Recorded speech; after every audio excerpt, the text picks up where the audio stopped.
Hey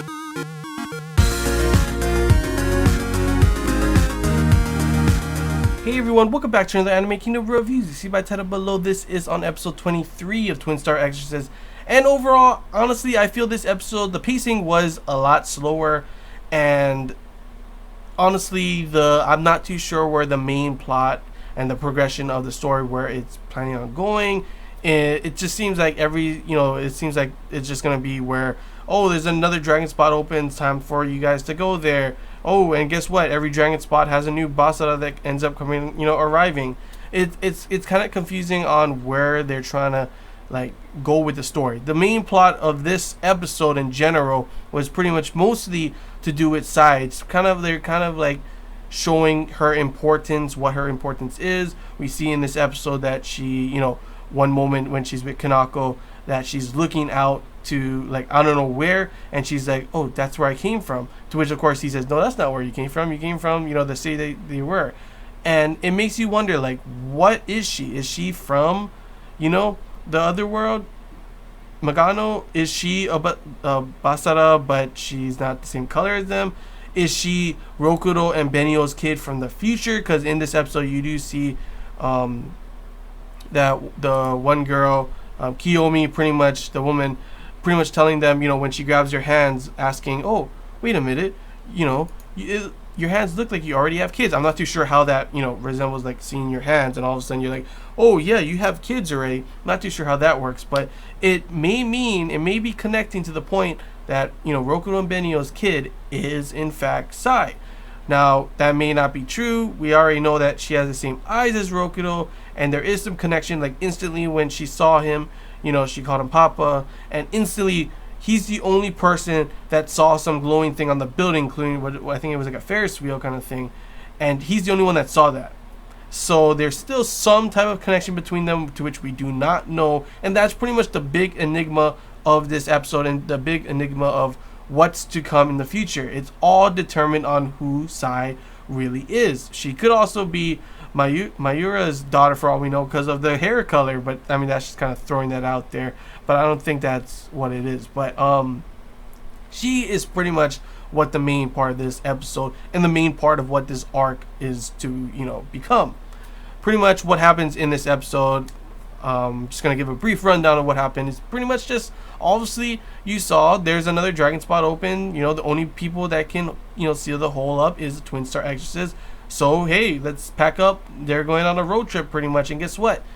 Kanako, the damn fox, honestly he's not as irritating as a fan. He's still irritating, and there's still many times around in the episode you could have stopped Sai from doing this or that. You're an idiot. Come on. She's just a kid. She has no powers as of yet. We have not seen any powers yet.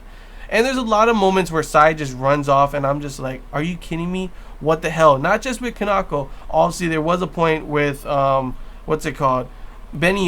pretty much, Rokudo's sleeping, and she's, writing talismans and stuff, and she gets kind of mad at, Sai for saying, this is important, you can't, don't touch this.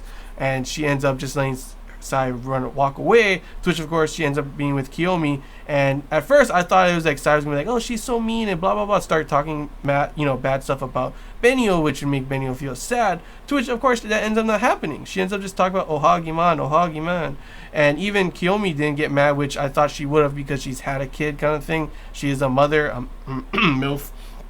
But yeah, she pretty much doesn't talk mention that at all to why weren't you watching her?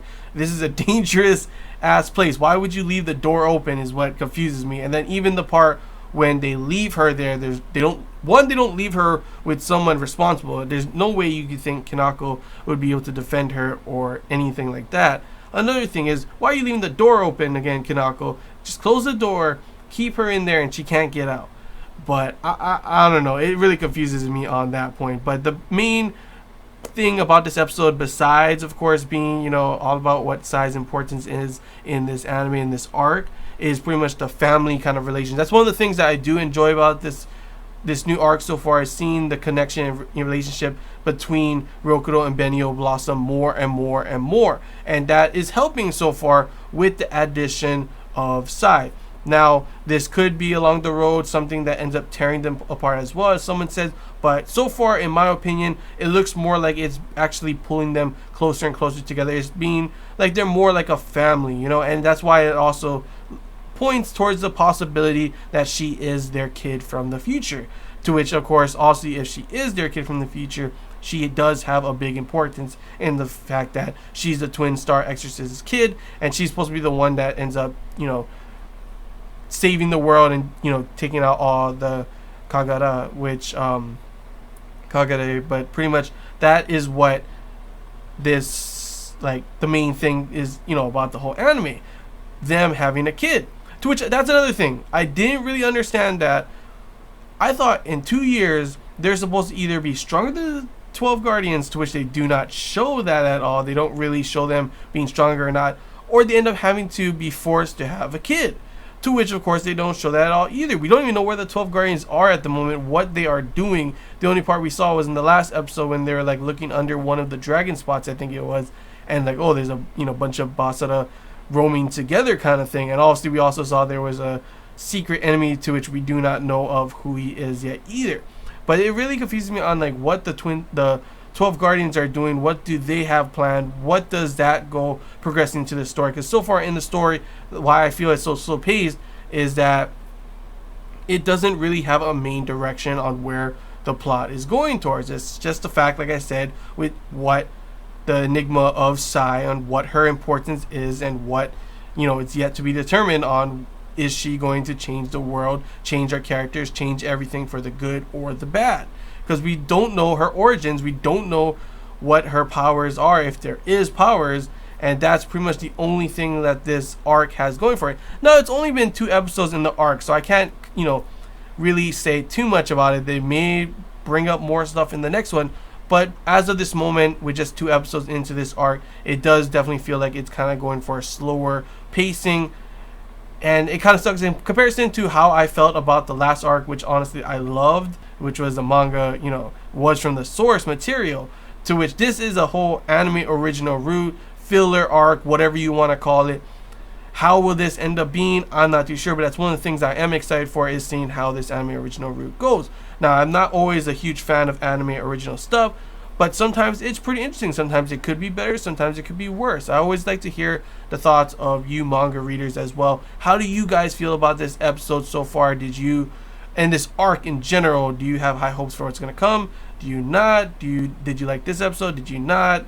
You know, just feel free to comment your thoughts on it. As always, I always like to see what you guys think, anime watchers only as well. Feel free to comment below your thoughts. It's always interesting to see what other people are thinking, if you're thinking the same thing as me or thinking differently, as we are both anime watchers. But yeah, that's pretty much what the whole episode was. It was mainly, there's a new dragon spot, they have to go take it out, another Basara appears kind of thing. It seems like there's going to be one every single time. They end up being able to stop it. I almost forgot to mention, I'm not too sure if there's going to be any more big important characters that they throw into this.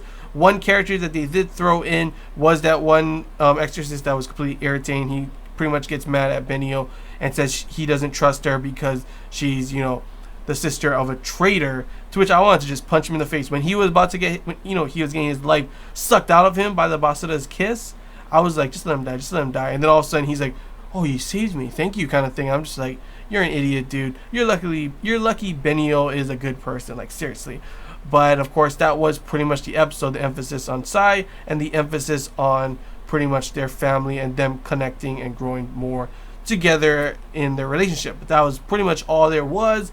I'm definitely excited to see where everything else is going to be going on from here on out. But yeah, it's really all I got to say, guys. So hope you enjoyed this Anime Kingdom review. If you have any questions, feel free to comment below. If there's anything I missed and you want to talk about, comment below as well. And if you did enjoy, don't forget to leave a like. And if you haven't already, feel free to subscribe for more content. It really does help the channel. And yeah, that's all I got to say, guys. So till next time, see ya.